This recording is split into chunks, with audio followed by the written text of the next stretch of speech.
any organization, if they underspend today, it'll be the future people's problem. It's very unpopular for politicians around the world to raise taxes. However, you need to replenish any asset that gets depleted over time. Brian Higgins is the founder and managing partner of King Street Capital Management. Thank you, Mr. Higgins, for joining me here today. Pleasure. You've just been on the panel about capital markets. What were the biggest takeaways? Well, takeaways have been about what is the development in the kingdom? What is development in the region? Will you attract capital? Is it a conducive environment for investors? And it's a resounding yes, and that continues to evolve. We signed an MOU with the PIF today to partner on developing a credit fund for the GCC, primarily in the Saudi markets, but also more broadly in the MENA region. That's very exciting because you have bank balance sheets, which are very full, and they could use some additional support for all the ambitions that are not only in the kingdom, but across the region. How did your interest in the kingdom start? Probably started, when I was young and did a report on Saudi Arabia, and sort of when I was 13 years old, and found it fascinating. And then later, my parents actually lived in Jeddah. My dad worked there. My mom was over there for a couple of years, and 30 some odd years ago. And then for business, I've been going to the region and the kingdom for over 20 years. We've had investors from the region. We've invested in the region, and I've always found it, a great opportunity set that has been underserved domestically. They've always been a place you go to get money. However, I think the pivot and the evolution has been very exciting to see, long overdue, and we believe will achieve great things. King Street has had extraordinary success over the past 30 years. Can you please explain first what it specializes in and why do you think it has been so successful? King Street is a credit fund. We do all sorts of credit, long, short credit, corporate credit.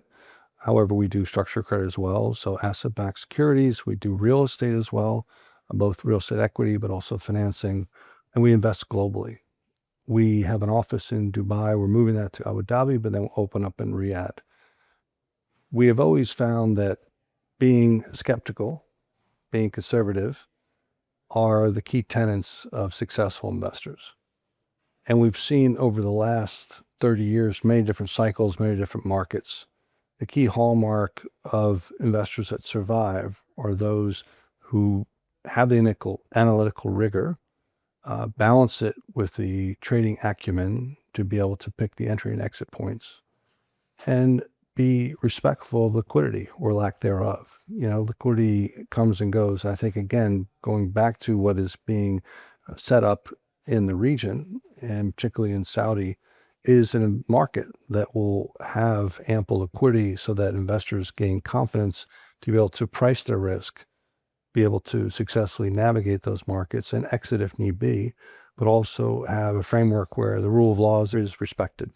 How concerned are you about the current geopolitical situation and its impact on the region, particularly the Middle East? Well, it's a sad situation. Any conflict is a sad situation with loss of life and property.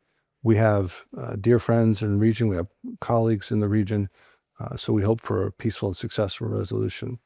Long term, there's an opportunity to continue this work that the governments have begun in earnest. It's just a question of how long the conflict continues, what sort of damage is done. There's already been substantial infrastructure damage to some of the energy facilities, and we are hopeful that there's an off-ramp.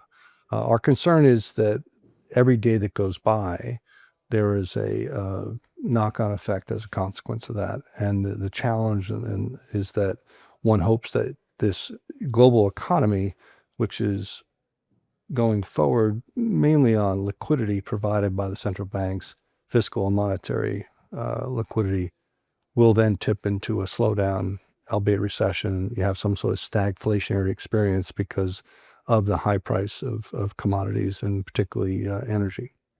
How do we protect the end consumer? The FII reports have shown continuously that the cost of living is a big concern across the globe. Anytime you innovate and whether it's AI or other sort of efficiencies, the standard of living will continue to increase. And I think if you look at history, you have so many of the diseases which have been eradicated. So many people have running water and healthcare and homes and roofs over their head. So the wealth disparities increase because we have a global economy and there's ability for fewer companies to control greater assets, whether financial or physical assets. And then some of the people that run them benefit. However, the overall wealth of the population has increased. And so there's much more work to be done on that topic for sure. And I think that it's certainly important that we look at that. And I think the concern is you do have AI, do you have to turn to wealth tax, universal basic income? Let's hope not, because in prior innovations, there's been expanded GDP and it's benefited all. So one would hope that that is the consequence of the latest innovation, which the world is seeing, which is extraordinary. What are the investment pools you keep hearing about these days in Miami at the conference right now? Well, for us, we focus on, as I said, credit and fixed income. Certainly, this particular conference is a wider range, whether it's digital assets or venture capital, infrastructure assets. We are excited by, we do actually do growth lending as well. We have an office in Palo Alto. We have a data center business focusing on AI. We do financing of GPU chips. And so we are around that ecosystem because I think there's a opportunity for capital where you can get a loan that's priced very attractively from a risk reward basis. One, however, looks at the other side where there will be out of trillions of dollars a misspending of assets. And so there'll be a short opportunity. We've made some money shorting as well. So I think it's important, as always, to understand there's bounds, outer bounds to valuations, and one must never lose sight of the fundamental work. That sometimes can get away of a venture capitalist visions. However, being balanced, we feel is appropriate. The recent FII Priority Compass highlights a $15 trillion global infrastructure gap by 2040. In your opinion, is this primarily a funding problem? It's so many different things. If you think about any organization, if they underspend today, it'll be the future people's problem. It's very unpopular for politicians around the world to raise taxes. However, you need to replenish any asset that gets depleted over time. Every asset amortizes over time. And so that's important to think about what is the gap between the latest CapEx spend and then the future CapEx and depreciation. So any simple math, CapEx depreciation, make sure that that is equalized such that you don't depreciate to the asset and then have a gap going down the road, which I think we look at today. If you look at energy assets, and so if you think about what was spent, some of the renewables, was that misspent? Look at some of the trillions of dollars spent in AI, will that be misspent?